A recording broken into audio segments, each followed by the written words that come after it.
because you can already see that same paradigm shift in the US and the Europe, where once you get the traffic and the users, you can pretty much turn your .com into a lifestyle brand where customer can pretty much see you and then get everything from you.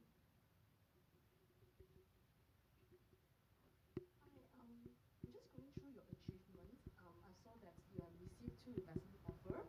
One which is 1 million for 20% equity stake. Perhaps you could elaborate on is that conditional upon certain terms and conditions. Second thing is how does this second part of the investment by this Indonesian corporate investor works?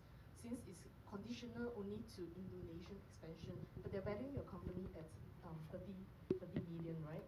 So perhaps you can elaborate at what points would that come in? Yeah, how does the structure works then? Is that going to be like, are you setting up another subsidiary for them to inject us into just Indonesian expansion? So two questions. Okay, on Nationwide, after about 3 months, they came and approached us, and they kind of offered 1 million off the bat, right off the bat.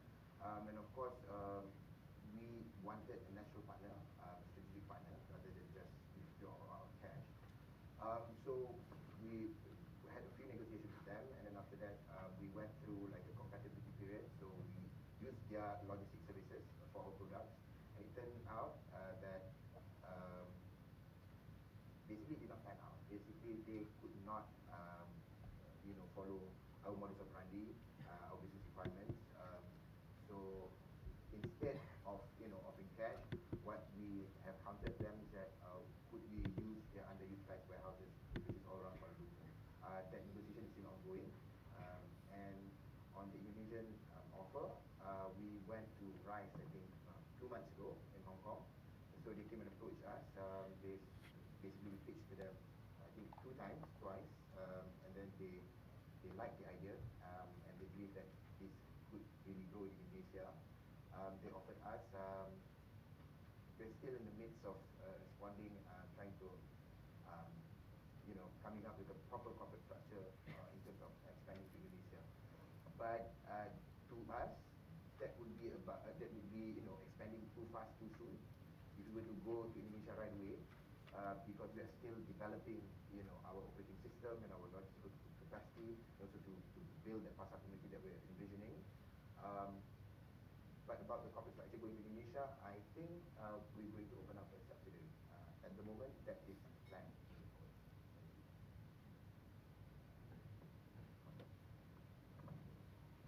Hi there.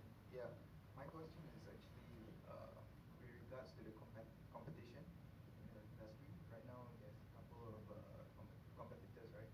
Happy Fresh and I think there's a couple more. Yeah, Honestbee or Redmart. So basically, I want to know, one of the things that I've been looking at is the prices. Prices are all different. The market prices are different. Tesco has different prices, but they're not so fresh. But I think if you're going to Selayang, Pasar Selayang, then the prices will be fluctuating, right? Yes. So your model, you said that your model is 20% markup. Actually, we are getting it at a lower price because of the relationship Hafiz has with our suppliers and the mongers. So because we get it at a lower price, we are still offering to our customer a competitive price. Some of our prices are the same as Tesco, or some are a little bit lower or a little bit higher depending on the market. So because of that relationship, we were able to get our margin based on that. But there are 3 tiers actually. One is from direct farms.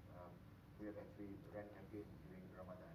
We can get about 70 to 100 and 120% margin of direct farms from wholesalers, say Pasar Selayang and like. It's about 40-70%, and off retail, it's about 15 to 30%. And how do we manage the price volatility is that we do inventory, pick up inventory for different products. Number one, we do inventory, daily inventory for veggie and seafood, and for chicken it's about 3 days, and other products about weekly, and other non-perishables about monthly inventory updates. Yeah. Thank you.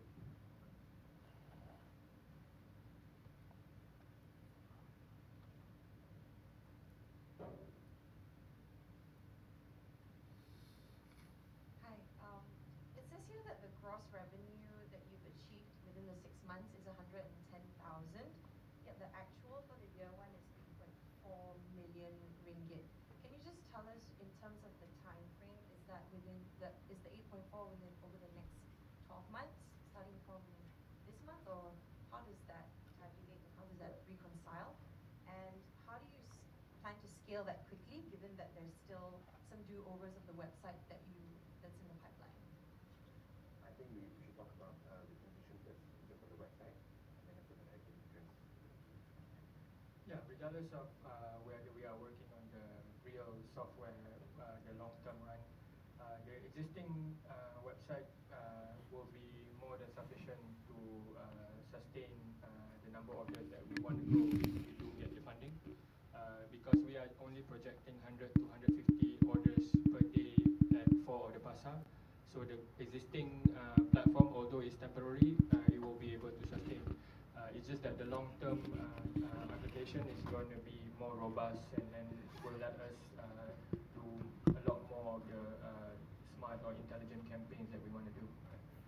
And on the 8.4 million total sales, it will be what do you call it, a gradual increase in terms of the number of orders. I think for the first 3 months, we projected it's going to be just 50 orders. I think right now we have about 10 to 20 orders, so I don't think it's it's going to be tough since we're going to get those funding.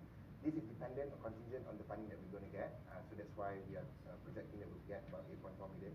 So it's going to go gradual from 50 orders to 75 orders to 100 orders to 120 orders per quarter. So that's how we're going to get that 8.4 million in a year.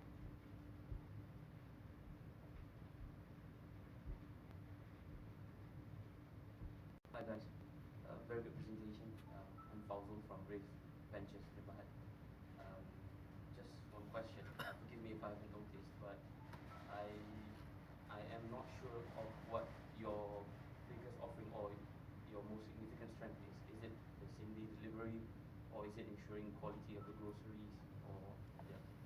I think there are 3 basically our main USPs. Number 1, we can guarantee freshness, and number 2, our prices are competitive once we have reached out to our farms and also to the wholesalers. And number 3, we are able to do on-demand delivery. So those are the 3 main value propositions that we are offering. Also, one more thing, the existing competitors that we have, they just sell whatever that is at the hypermarkets or the grocery stores, which is all the more of a middle to higher income kind of supermarkets. But we go down to the roots. You want Ulam Pegaga, you want Batang Pinang, we'll be able to supply that. We ran a Batang Pinang campaign for the Raya season, and then we sold out basically 2 whole cows. So when we order 1 whole cow, you're talking about 200% profit. We order 1 cow is 3,000 ringgit, and when we slice and dice it, we sales up to 9 to 10,000 because we customize our product offering and services. So we listen to our customer. So for example, in Ramadan we did the pelita paella jaras. That pelita paella jaras only available during puasa. So our customer likes it because we cater to their taste buds. We are not just a cookie cutter online grocery platform. Thanks.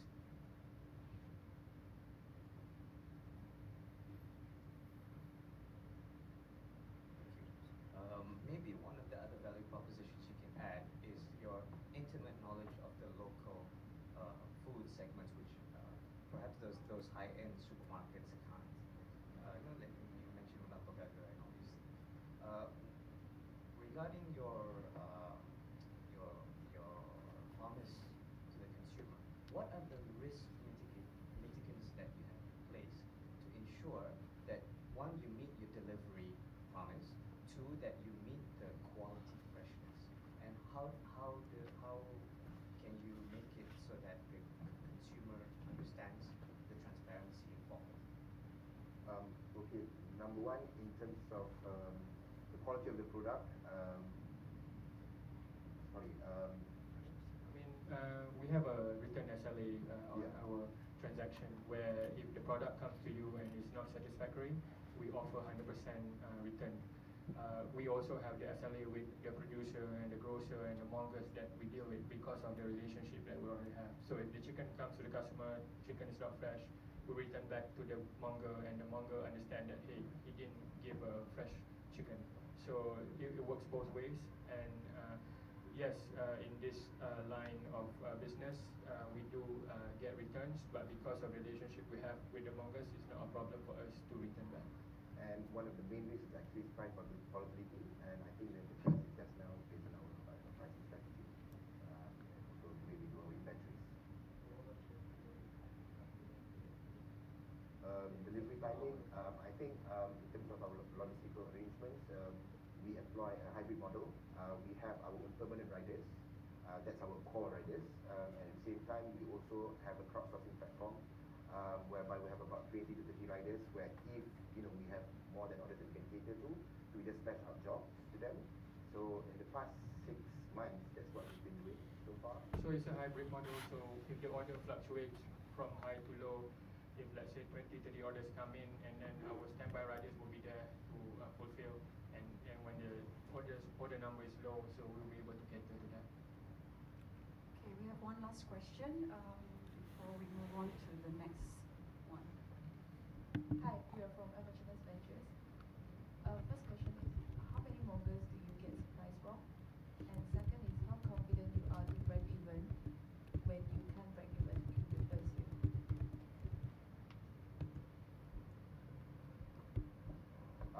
Okay, currently our projection is about, say, when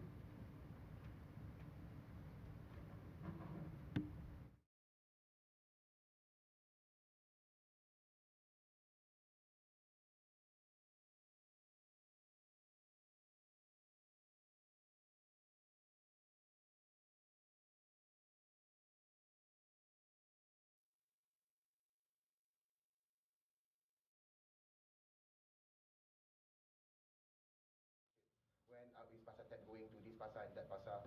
So we are currently compiling and we're creating an ecosystem, trying to get,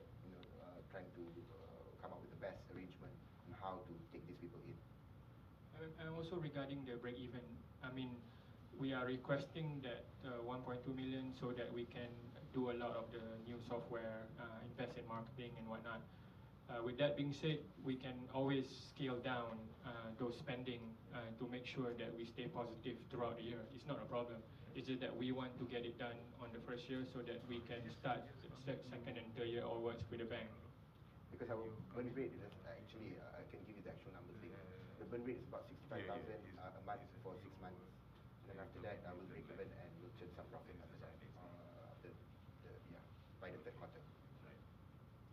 Okay, for further questions, I think we can interact with the team at the end of the session. So thank you. Thank you, Pasar Tech. Thank you so much, guys.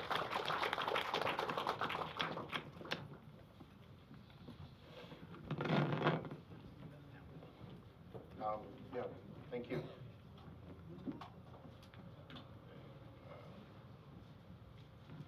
I just want to, before we move off to the next company, I just want to, your interesting question, you're right, about the food delivery, food preparation kind of thing. They work in the same space, which is essentially convenience. I was looking at this space for a while also on the food delivery business, but I think the thing that put me off a lot of these companies, why I don't order, is I don't know where their produce is coming from.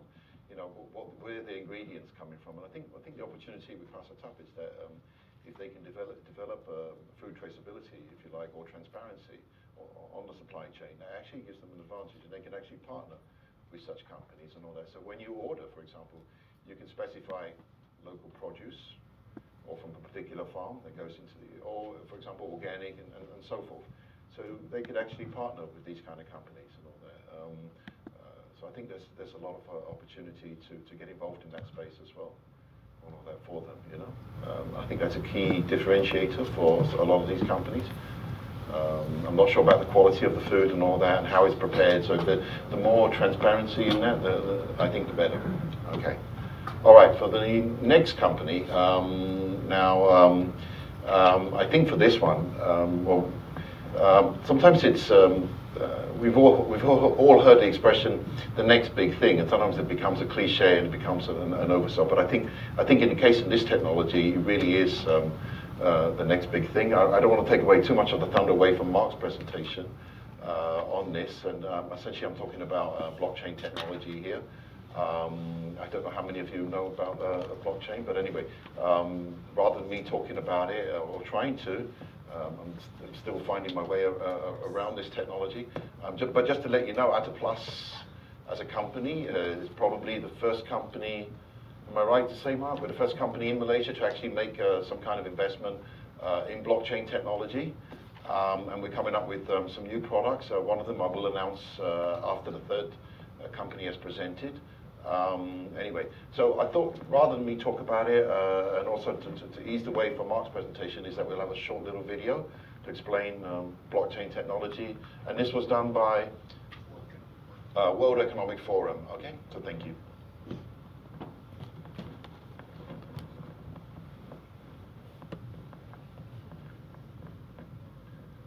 Modern technology allows people to communicate directly. Voice and video calls, emails, pictures and instant messages travel directly from A to B, maintaining trust between individuals no matter how far apart they are. When it comes to money, people have to trust a third party to be able to complete a transaction. Blockchain technology is challenging the status quo in a radical way. By using math and cryptography, blockchain provides an open, decentralized database of any transaction involving value, money, goods, property, work, or even votes, creating a record whose authenticity can be verified by the entire community. The future global economy will move towards one of distributed property and trust, where anyone with access to the internet can get involved in blockchain-based transactions, and third-party trust organizations may no longer be necessary. The uses of blockchain technology are endless. Some expect that in less than 10 years, it will be used to collect taxes. It will make it easier for immigrants to send money back to countries where access to financial institutions is limited.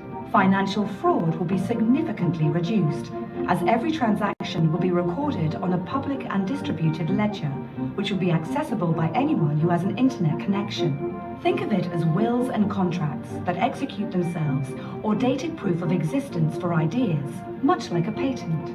Blockchain will become a global, decentralized source of trust, but not everyone is ready to embrace it.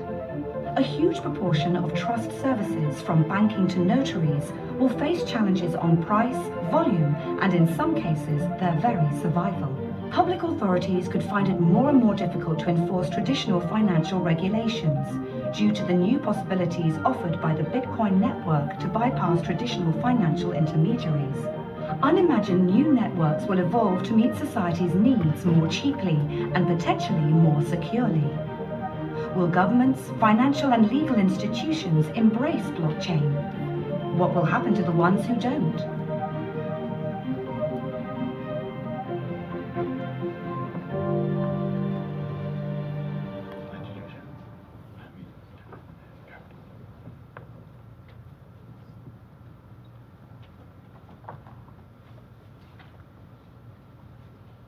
Apa khabar? Ni hao ma, thanks for coming. My name's Mark and I'd like to introduce you to Neuroware. Before I do that, I think I first need to briefly introduce you to blockchains. And I found that the more often, the longer I speak, the more complicated things get, because it's a very technical product that we have on our hands here. So I'm going to try and keep it as short as possible so that I don't confuse too many people. Okay. Also known as distributed ledgers, the blockchains are the technology that's securely powering digital currencies such as Bitcoin and Ethereum. It has the likes of people such as Bill Gates, Mark Andreessen, and Sir Richard Branson all claiming that it's the most important technology to have come along since the internet. So it's really no surprise that over $1 billion has been invested into the ecosystem this year alone.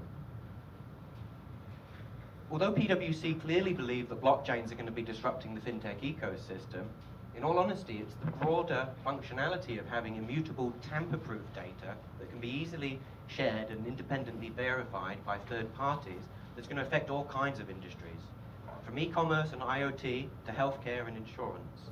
The blockchains are going to disrupt much more than just fintech. So having worked with operators within the ECF and trade financing space and several other fintech players, we've come to learn that their problems stem from one of two issues. There's either multiple parties maintaining different versions of the truth that are all trying to work together, or there's some form of reliance upon a trusted financial service for handling escrow payments. This old way of doing things and lack of trust is really stifling innovation within the fintech ecosystem. So although I've been in Malaysia for almost as long as my co-founder Ruben, I actually grew up in a small town in Borneo called Miri. So my wife and children are Sarawakian, and we have a vested interest in the financial inclusion of all. This is something, this notion of sharing and educating is something that Ruben and I have been doing for over a decade now, with a lot of our community efforts.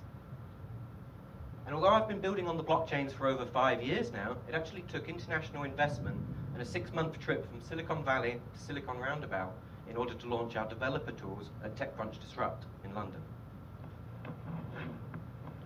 After we launched these tools, we quickly returned home to get started on the real work, where we realized that the first thing we needed to do was gather a team of vested advisors that could really give us valuable insights into the different industries that our products and services could be used for. Although we've accomplished several impressive milestones, the thing that really stands out for me is our work with DBS in Singapore for the world's first bank-backed blockchain hackathon. It was during this event last year that we were able to really get an understanding for exactly what it was that people needed. And so working in close contact with the DBS blockchain hackathon contestants, we started to work on our 3 base protocols. Because we've designed these as protocols rather than as solutions, they remain agnostic and can be plugged into any chain, if that's a public one or a private one. It's these protocols and frameworks that we've been working on over the past 2 years that's enabled us to launch our first enterprise product, Cortex. It's a unified control panel for managing distributed databases, protocols, and blockchains, which by themselves do not have interfaces of their own that are really technical.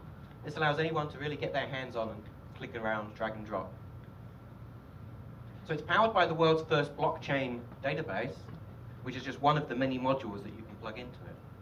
More importantly, because it can function from a serverless environment, it can actually be embedded anywhere that supports HTML5. So anything from a mobile phone to a refrigerator, even a Facebook app. It's fitting that our first client is Atta Plus and that we're now using their blockchain equity crowdfunding platform to raise funds of our own. Because as a technologist, it's really comforting to know that the data I store with Atta Plus cannot be lost, tampered with, or corrupted in any way. So we've spent the past 9 months really dedicated to educating organizations within the region. We've been working with Maybank, DBS, Securities Commission of Malaysia, Bank Negara, and more recently our work with MDEC in the Ministry of Finance. We've really cemented ourselves as the leading blockchain specialists in the region. But it's time to now commercialize upon all that hard work. We're looking to raise 2 million at a 12 million valuation in order to triple the size of our team and start our marketing efforts. Due to our active pipeline, we believe we can hit the ground running and potentially be profitable within the first year. Terima kasih, Shasheni, and thanks for listening. Thank you, Mark. Again, I'd like to open it up to questions from the floor, please.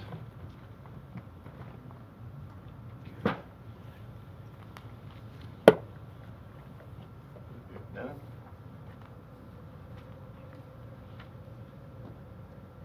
I know it is very technical, but please don't be afraid to ask any questions. Yes. Will you share with us your revenue model? I mean, how are you generating revenue from your... So it's a subscription-based service. Currently have 2 plans available, an SME plan which is 20,000 US a year, and an enterprise plan which is on-premise for 200,000 a year.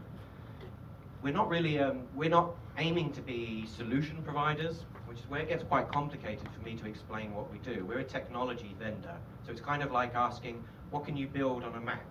What can you build on a Windows machine? You know, on top of our platforms, you can really build anything. So we'll be looking to work with existing technology integrators, for example, and they should be the ones building the solutions. Unfortunately, at the moment, since we're the only ones that know how to use our tools, we're kind of doing both. We're providing the technology and the solutions. So on top of the annual subscription fee, we also have ad hoc consultancy fees as well for getting the project live. So if your product were to interface with the client's database or API, that would be additional revenue stream for you? Yeah. I mean, the ultimate goal would be to replace that API and that central database, because this is what that technology allows us to do moving forward. But unfortunately, it's hard to jump to that at this point. So there's a lot of duplicate work going on. A lot of companies are doing work on their old systems, and trying to recreate completely new systems, knowing that one day they'll be able to drop their old infrastructure.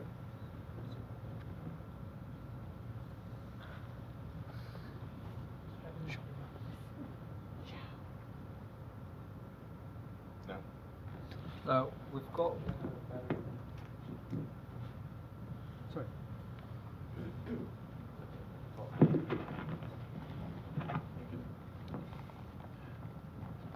Good afternoon. I've got two questions. Yeah, the first question is rather technical. Good. Okay. Just now, during the explanation on the blockchain, how the technology can help reducing the third-party involvement. So you give an example. For example, currently, if we are using the payment, Bank A, for example, Maybank, wants to transfer money to Bank of New York, it has to go through a third party. At the moment, for example, we're using SWIFT. Yes. Yeah. Okay. What I'm trying to understand with you, with blockchain technology, how can we get rid of SWIFT? Technically, how it works? That is question number one. Question number two is, with the software that you're developing, later on, again, back to my example, when we're transferring money from Maybank to Bank of New York, for example, how would this new software that you're developing can help to execute that? Okay. So the first question, one of the major breakthroughs of blockchain technology is for the first time in history, we're able to do the transfer and settlement at the same time as a single event. At the moment, in the traditional fintech or financial world, you have this illusion of real time. You know, you make a transfer on the bank and it seems like it's happening in real time, but it's really taking 3 or 4 days, sometimes a week, and there's multiple parties all reconciling the problems. They have to reconcile these problems because they all have different versions of the same data instead of sharing a central source. So what blockchains do is they allow that transfer and settlement to happen in a single event, instantly. When you transfer, you also settle at the same time, so there is no need for a clearinghouse. As for our technology, it can help in many ways. One of the things it can do, we can create custom tokens of our own with our technology. We can also make the setting up and issuing of tokens much more easier. There's many ways. Like you would use, how do you use a computer to do something? Additional question on that. For these two banks to be able to be party of this transfer, they have to be a member of the network, right? So in this case of blockchain, who runs the network? So in a public blockchain, nobody runs it. It's decentralized. Everybody is equal. So every participant has a copy of everything, and every node is equal. So there's no one person in charge. There is no central authority. There is no central source. That's what's so revolutionary about it. But what I would like to point out is that fintech and financial transactions is just it's just such a small part of what blockchains can do in the future, and where blockchains are going to be important. Blockchains are going to be really important anywhere that requires a public record, such as your births, deaths, marriages, education, anything that's run at a government level as well, especially. Anything that should be public. If it's not in a public blockchain, you have to question whether that's the truth. Who edited it? When did it get edited? Has it been changed? With a traditional database, there's no way of knowing whether data has been changed or not. So it's very easy to hack traditional systems. On a database, on a blockchain, once you put data into a blockchain, it can never be removed, it can never be changed, it's there forever, and it's tamper-proof. And there's mathematical equations for independently being able to verify whether or not this data has or been tampered with and is what you say it is. So I think that's where everyone's getting very excited. All right, Especially me. we've got a question from our live streamer. Is it my wife? You might watch this one. Yeah. Is DBS using your solution right now, and what are they using it for? Again. I have more NDAs than I do clients. All right. Yes. Okay, so another question is, have you secured your IP? In the process. I've just come back from Singapore this week to start that process.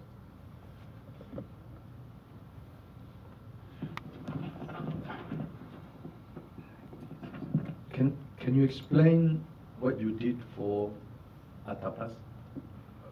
The problem and the solution? Please. Yep. So, AtaPlus is a free stage thing. They have a lot of plans in motion. The first stage was replacing their centralized databases with some, and we've not To be clear, with Ataplus at the moment, there are two paths going on. They have their traditional path because they were started this work before they met us, and now they have new work going on.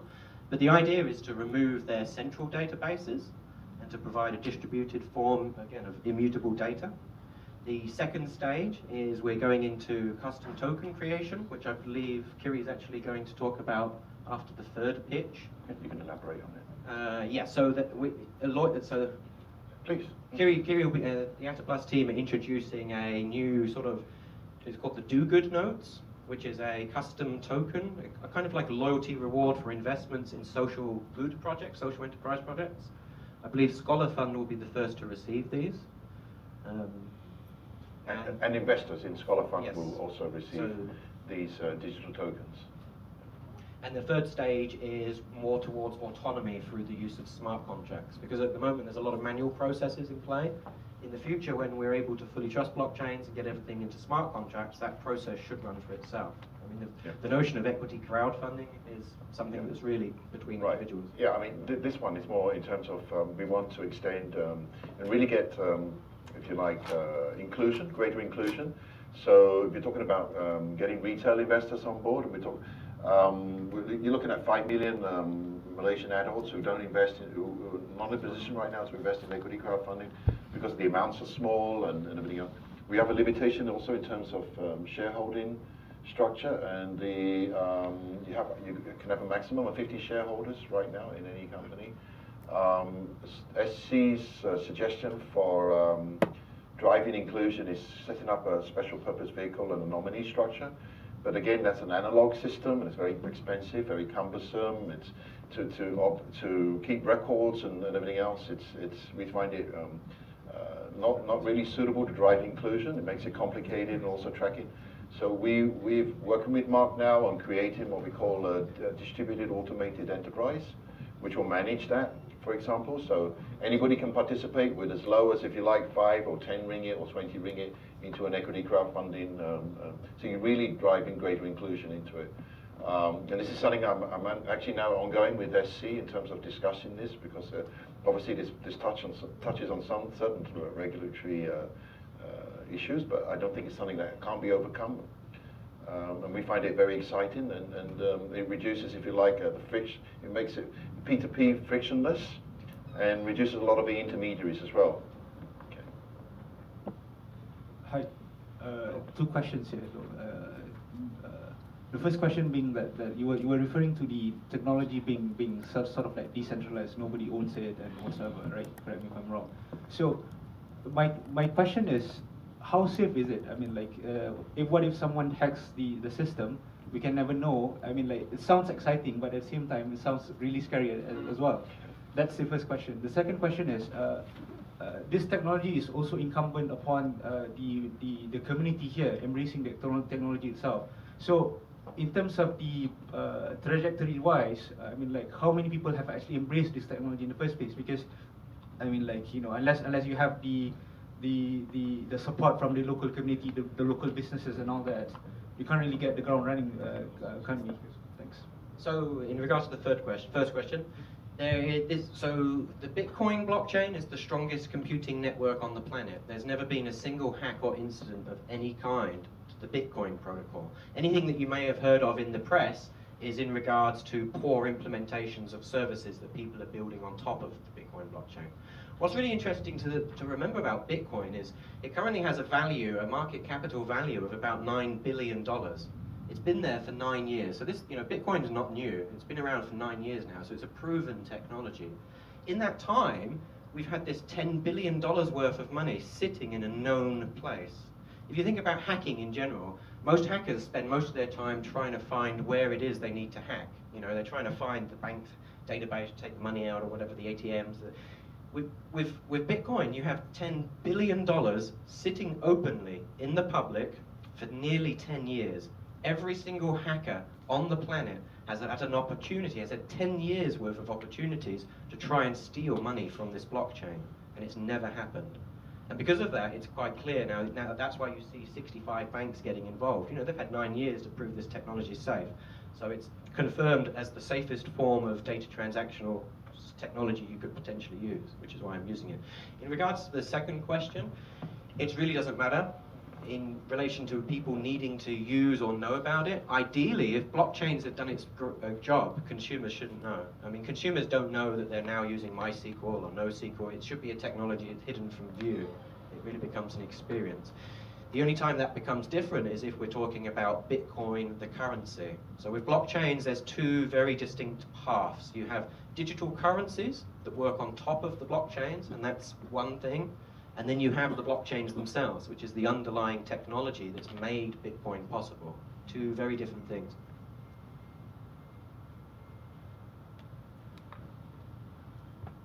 All right. You can think of the blockchain as the trust protocol. The internet is the information protocol. The blockchain will be the trust protocol. The blockchain is the train track. Bitcoin is the train. Right. Apparently that really whet someone's appetite. Asking for, do you have any demo login? Can you share it with us? You have to come to our office for a demo. It's a private demo running from our offices at the moment. Okay. Invite them round, Zion. All right, I think that's the last question because so any more questions you can ask Mark after the session ends. So thank you, NeuroWare. Thank you. Some great questions. Thanks for the interest on that.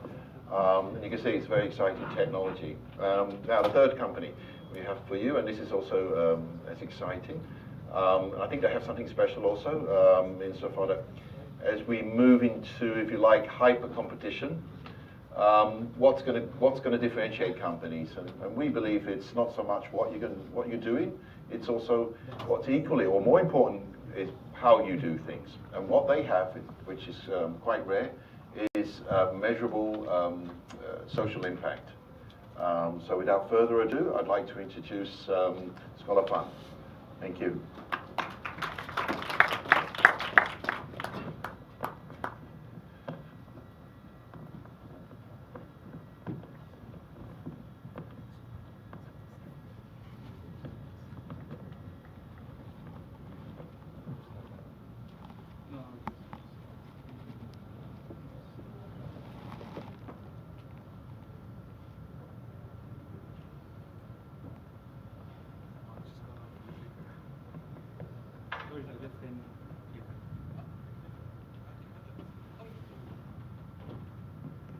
Assalamualaikum and good afternoon. My name is Shakir and I'm the co-founder of ScholarFund. We're into the business of financing university education.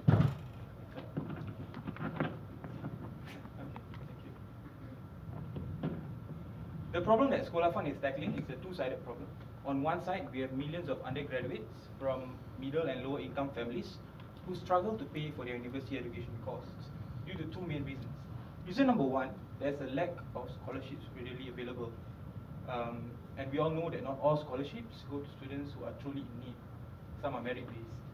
On the other hand, the second reason is that there's also a lack of access to student loans, especially in developing countries. There is due to poor credit ratings, students have difficulty accessing loans.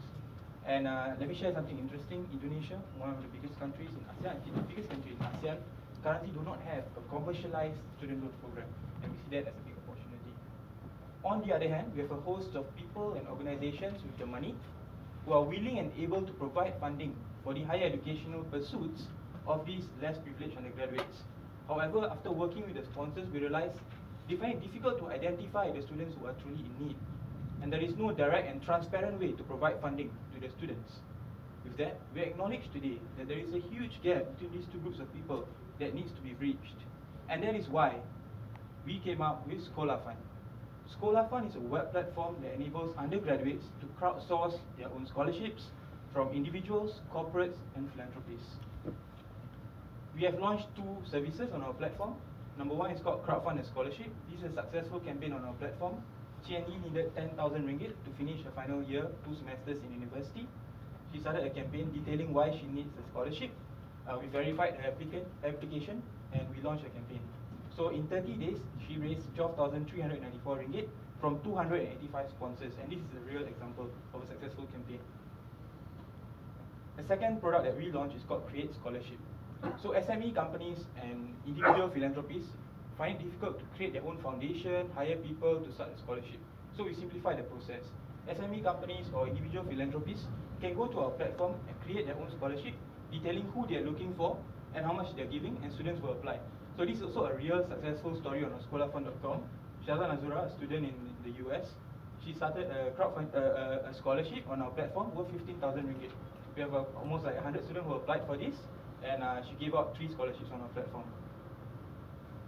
So ScholarFund is not alone in this higher education financing industry. We are playing with other people. We have education loans like MARA and PTPTN. We have also the traditional scholarships from Maybank, Shell, Petronas, and so on. Our closest players would be the crowdfunding sites like Kita Bisa in Indonesia, and also Simply Giving, who is based in KL, and both of them have raised also venture capital funding. How does ScholarFund stand out then to the other crowdfunding sites? One, we verify all our students before launching their campaign. We make sure that we know they are the true students in the university and that they really come from less privileged backgrounds. And we do those checks before even allowing them to start a campaign. Number 2, all crowd-funded tuition fees are paid out by the company directly to the university, so the money is not misused. Thirdly, gone are the days where we put money into a donation box and not knowing where it ends up. On ScholarFund, you know exactly who you are funding, what that money is being used for, and these students will report to you at the end of every semester to tell you how much your 10 ringgit or 100 ringgit have impacted their lives. So the higher education financing industry or higher education industry in Southeast Asia and India, where we are targeting, is an industry worth a whopping 160 billion US dollars. This is how much students are paying to go to universities in this part of the world. And this number is continuing to grow.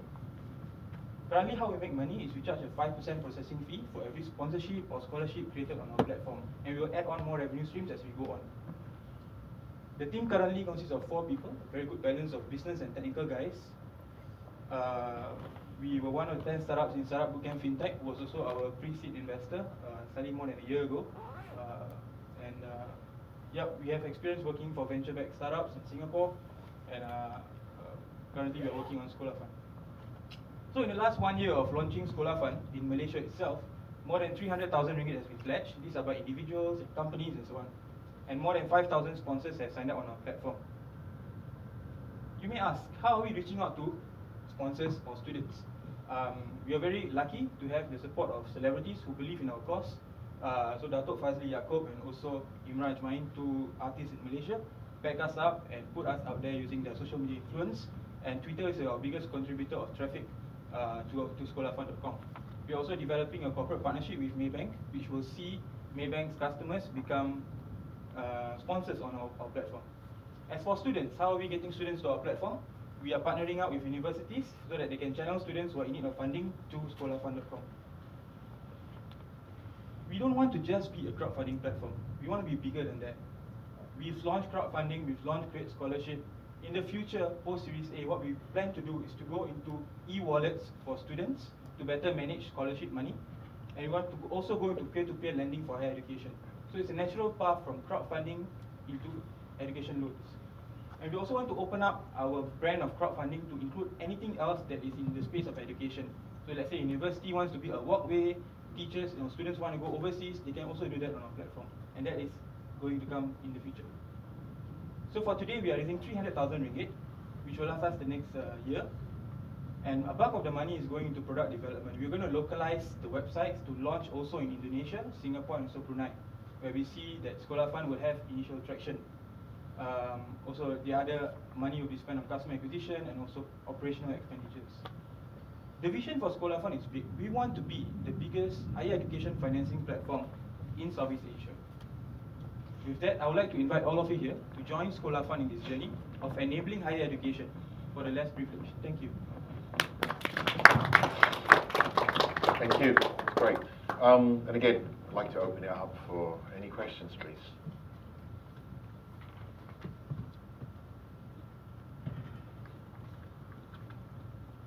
Hi guys, awesome project.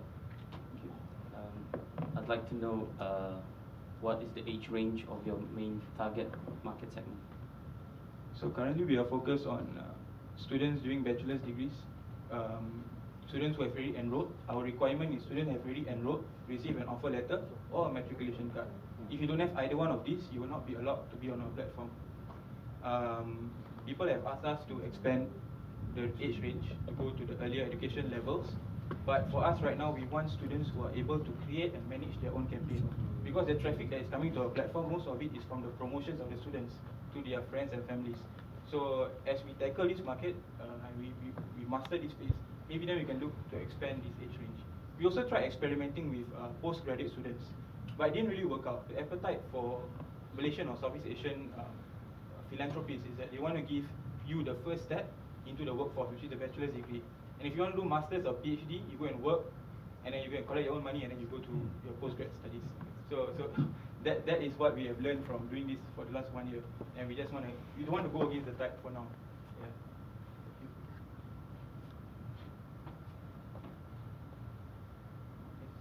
How do you verify that the student is really a student in need? Okay. Yeah, so currently we require the students to submit payslips of their family members who are already working, household payslips, and we set a benchmark of the national median with monthly and national median, which is 6,100 ringgit per month.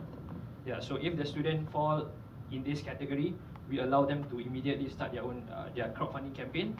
If they are above this category, we will do further investigation as to why are they crowdfunding their scholarship. It may be for their overseas projects or so on, but we require them to clarify this with us.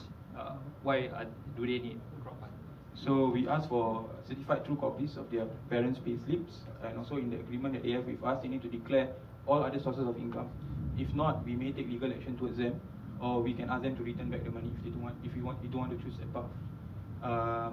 We have a case where a student actually exceeds the median income of Malaysia, and when we investigated further why he needed a scholarship is because his father just became a bankrupt overnight, so he needed help, and it's too short a notice for him to get funding from the organisation, so he came to us. So we asked for documents proving that his father was listed as a bankrupt and stuff like that to actually launch his campaign. So yeah, that's our way of checking out the requirements. Thank you.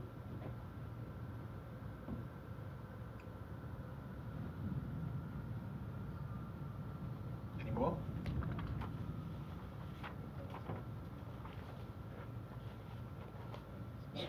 Yeah, please. You mentioned that your market target is the undergraduates within the Southeast Asia. That means that is from Southeast Asia or got placement in the university within the Southeast Asia? So we have to make sure that these students are enrolled in Southeast Asian universities, and we so far have no foreign applicants. Yeah, so we normally don't want to work with foreign students who are coming here because it's very difficult to verify and things like that, because we ask for referrals. So we ask for faculty referrals here or like previous teachers in other schools, so it's easier for us to communicate. But when they come from a foreign country, we are not used to their kind of documents that they submit. So for now, we do not allow foreign students to apply for funding on our platform to make it easier for our sort of corporate governance in the company. We do have 2 Indonesian students who have been studying here, but we allow them to launch a campaign because they have been born here. It's just that they were in a situation where they haven't got a passport, neither were they really an Indonesian. So it was a tricky situation, but she was born here, and she could prove it, and we launched a campaign, and she was successful.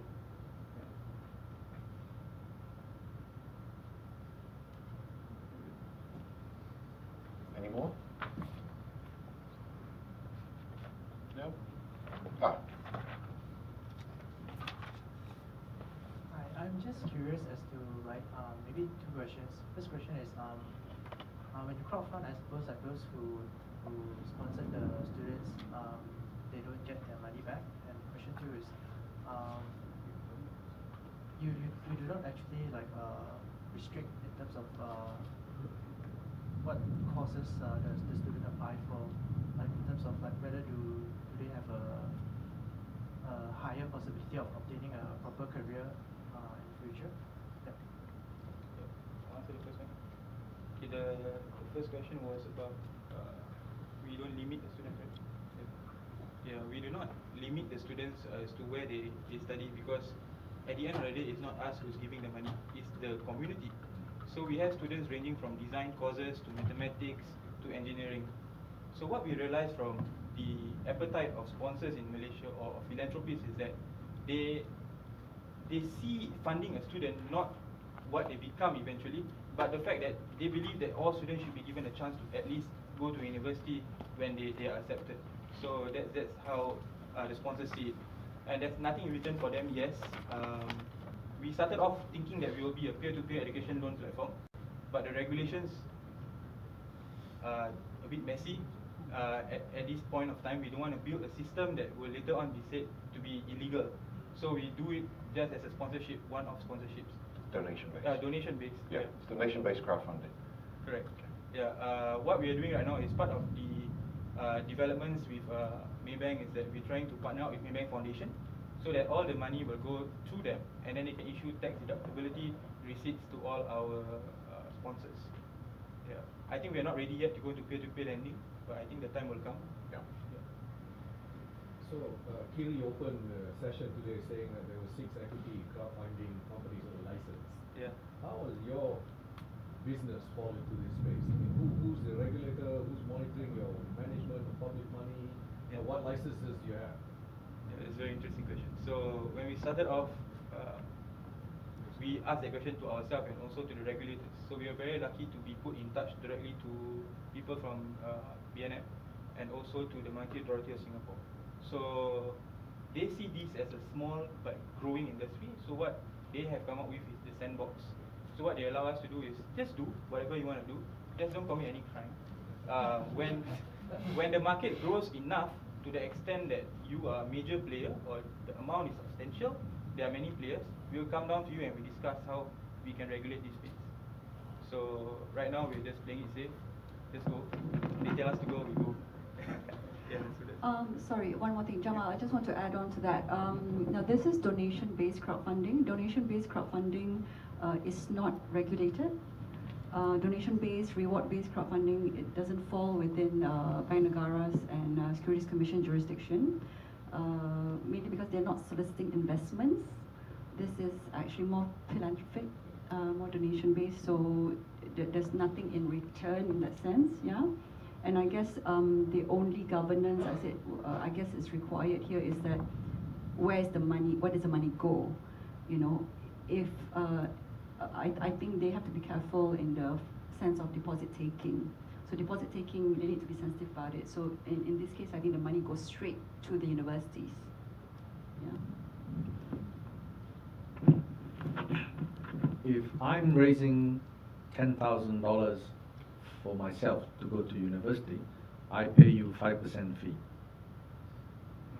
So let me answer the question. So what happens here is that normally what happens on a crowdfunding campaign is that I said, let's say I want $100, and then the crowdfunding company takes 5%. So the student get $95. Because the students come to tell us, hey, I need 10,000 ringgit, is just enough for these things. So we don't do that. So what we do is we educate the sponsors. We tell them that, hey, we want all your money that is needed by the students to go to the students. But how then Sekolah Fund survive? So we have a 5% charge on top of the sponsorship. So we took some time to tell the sponsors why they need to add that 5%. And I think so far, the sponsors have accepted this as a cost into providing the facility and services that we have today. So I asked $10,000 to go to university. Yeah. Anybody that puts in $10 actually give 50 cents. $10.50. What happens in the reverse? If I want to give away 10,000, how much do you charge? Still 5%. So I give you a 5% fee for the funds that you manage. Correct. And then the person that collects the net amount. Correct. Thank you. Usually for these $10,000 kind of scholarships, it's very rare. The highest volume we've seen so far is about 2,000 ringgit or about 2 to 3,000 ringgit. So for these guys who want to come in with 10, 20,000 ringgit, we tell them to create a scholarship so that they can at least add criteria. If they have a company, it can benefit their company. So create scholarship, what we realize is most of the people who want to create scholarships, they're actually IT companies looking for talents, SME companies. So we ask them to put strict criteria to get talent. from giving out scholarship. And SMEs who create scholarships, they are tax deductible, so it's awesome for them also. Okay. Any more questions?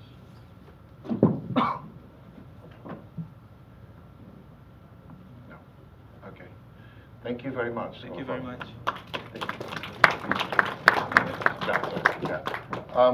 That about wraps it up. You can meet individually. Yeah. Sorry. Yeah. Well, because Mark already mentioned it. Yeah. We on our side, as a plus, we are in conjunction with Scholar Fund's fundraising. We are issuing our digital tokens. We call them Do Good Notes.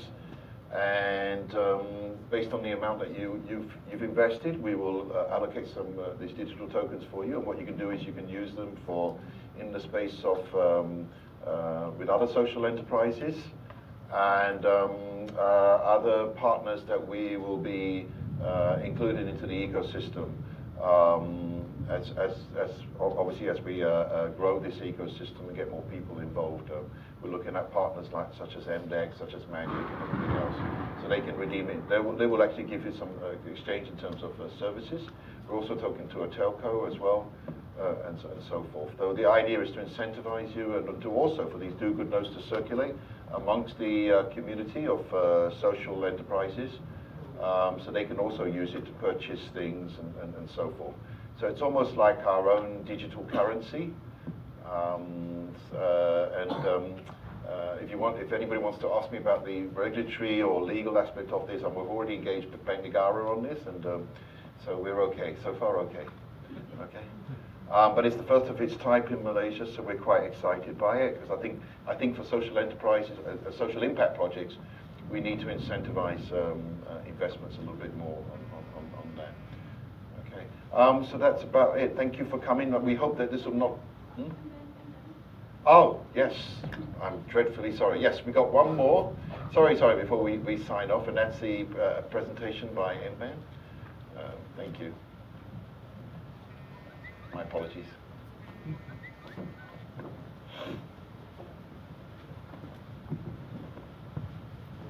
Hi. Yeah. Fortunately, you remember. Oh. Okay. Thank you for staying. And I believe you guys are here, investors, and we've seen three sort of very disruptive startups, companies that you don't usually see, and I believe there are quite a lot of interest with the kind of questions that's been going around. My name is Celia. I'm actually from Cradle Fund. We are the secretariat to the Malaysian Business Angels Network. I do have one of my council member, Matt, here.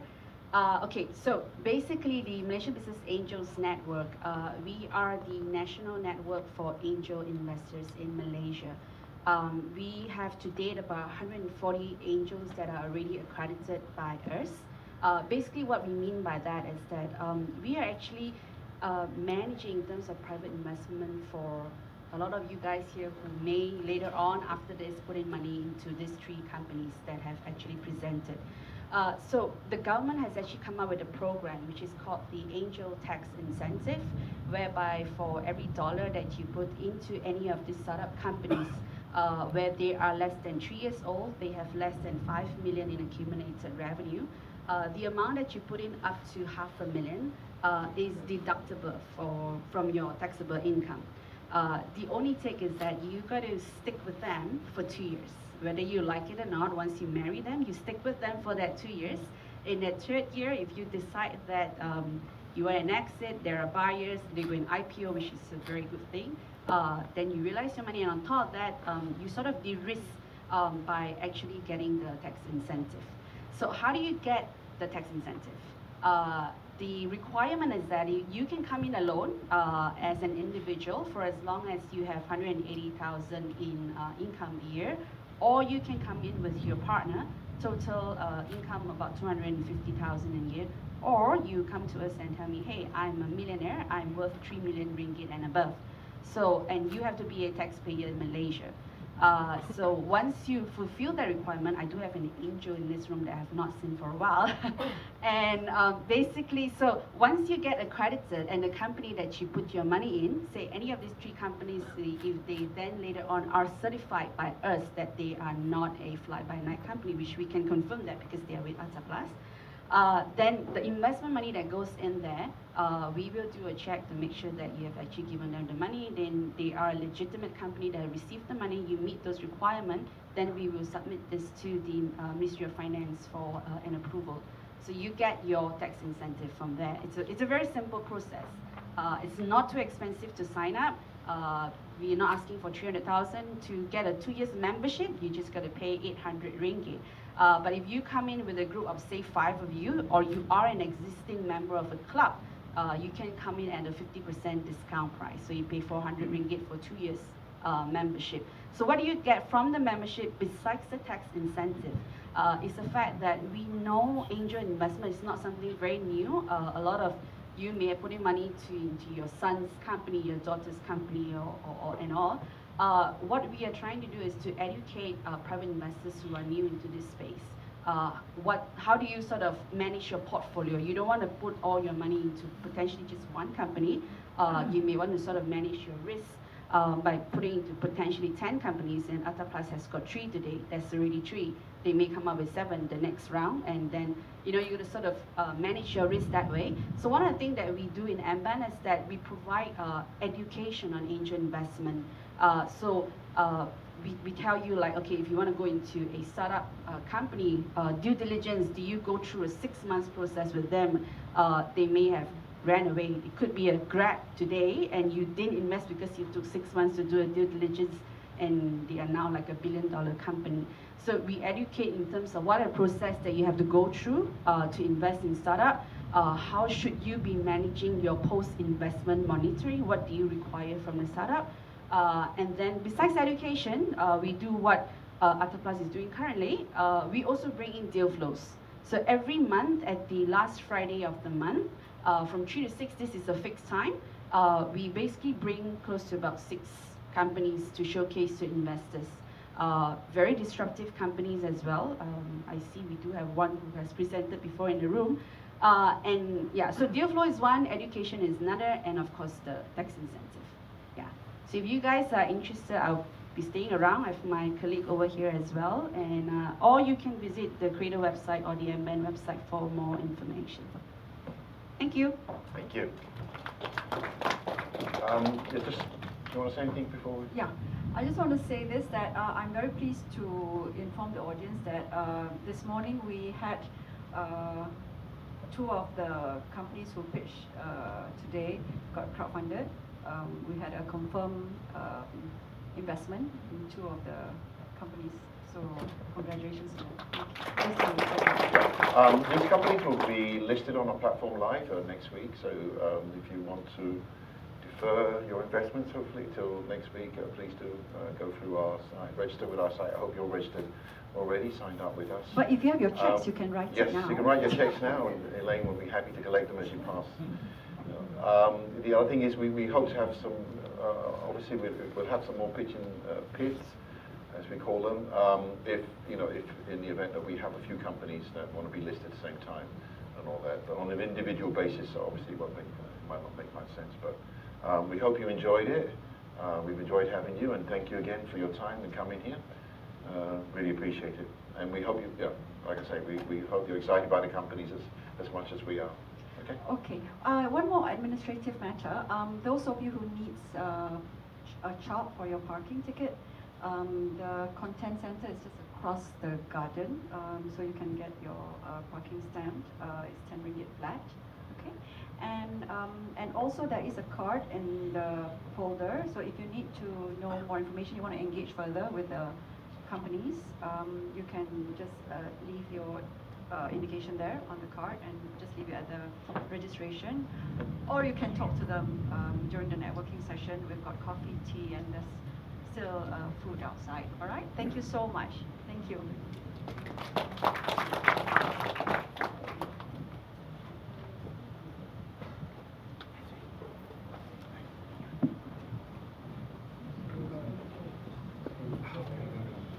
I was the one that signed the approval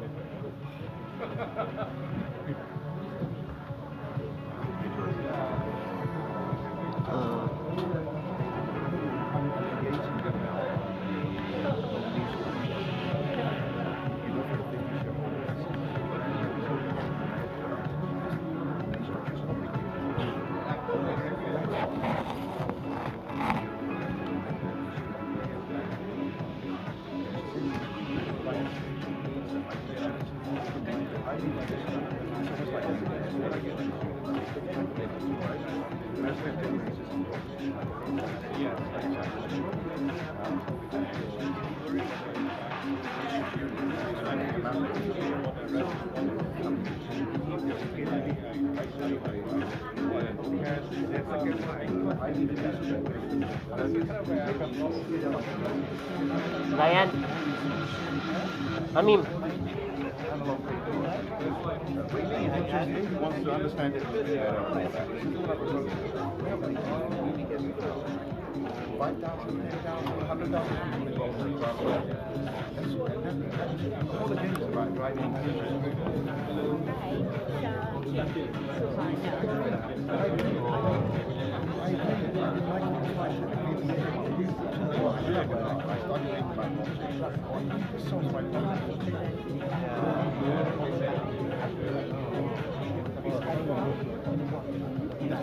That's why they want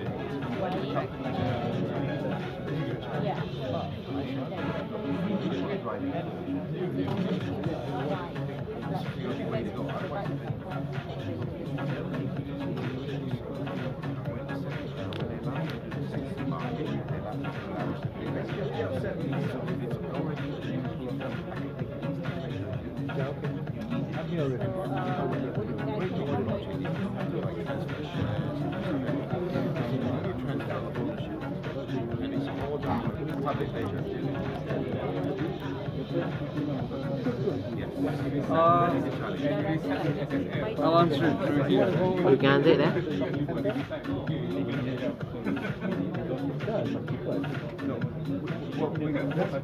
Not the care central, the other one.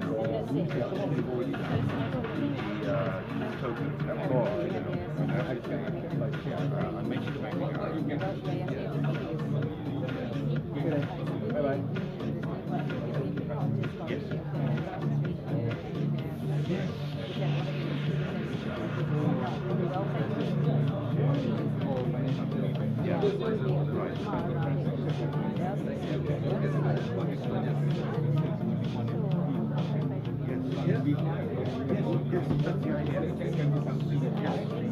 That's the way I look at it now. Stage one. Later on, completely digital. Sendiri Bahar, there's another thing. Stage one, you're right. Like that. Yeah.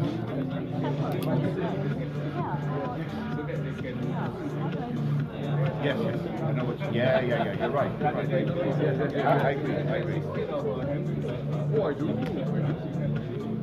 Yes. I think that's what Wei Ling is about, how we can do it. I think you might read. Thank you for coming. Thank you. Really appreciate it. Great question.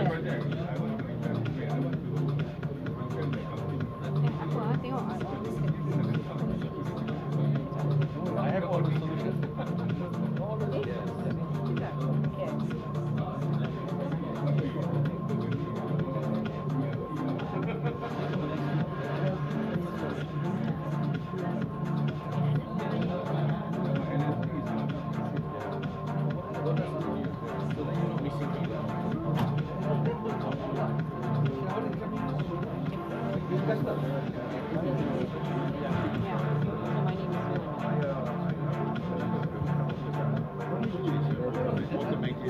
The LLP can be the automated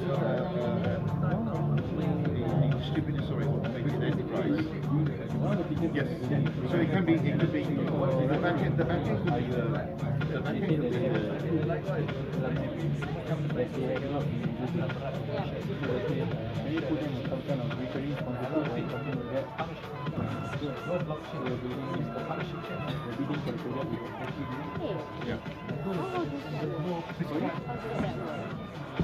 how do you get that?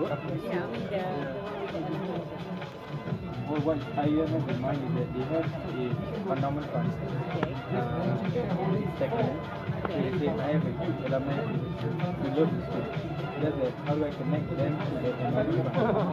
That's why I asked. Yeah. By the way, it's good. Your thing is good. Scholar is. When I asked I had a guest here who's an angel. I said, which one would you choose? He said, Scholar lah. It's so straightforward. You need to, I think what you're doing is very good, and actually she was surprised. I was explaining to her what you're doing is personal fee. Because I sometimes I want to help students, but I don't like to go to yayasan and all that. I want to. Although last year I did put some money in yayasan. No, because I don't know Now you know. Actually, you should register on the website. I will do. I will register on the website. UIA is very good. Because wow. They just want to put them on the field. Money that goes to the endowment fund. I don't want to concentrate. All the providers platform for the and once I get the data, I can also ask them to sponsor kids and come from UIA. Fantastic. Hey, sounds very interesting. Can we discuss further on that one? On alumni? Yeah. About the first thing first is that we're going to send an email that I'm connecting to our family for scholar. Then we're going to work on Yeah, very good. You had an investment this morning. I'm actually part of Atta Plus, so so Dato he told me that. Yeah. So was it good? Was it okay? Yeah, it's good. This kind of thing, there's a good start. What's the must start? I do, although this morning there was a comment saying you're asking too little, but I realized you're going straight to Series A, right? Yes. Yeah. Actually, you're right. Yeah. I think we'll take off. Stick it in.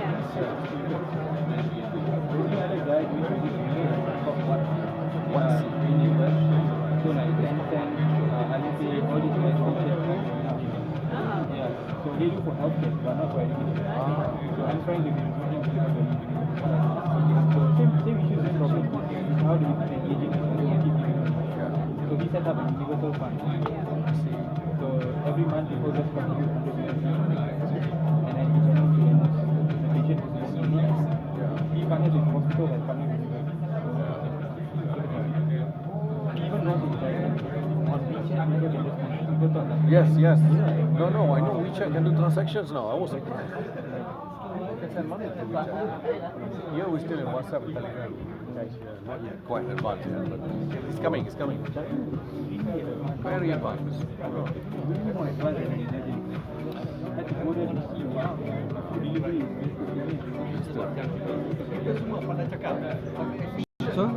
So meaning it's still running? Just now it was still, because I wasn't sure, I takut like if I close then your chat will like stop. Right. But I stopped recording lah because the video nothing already.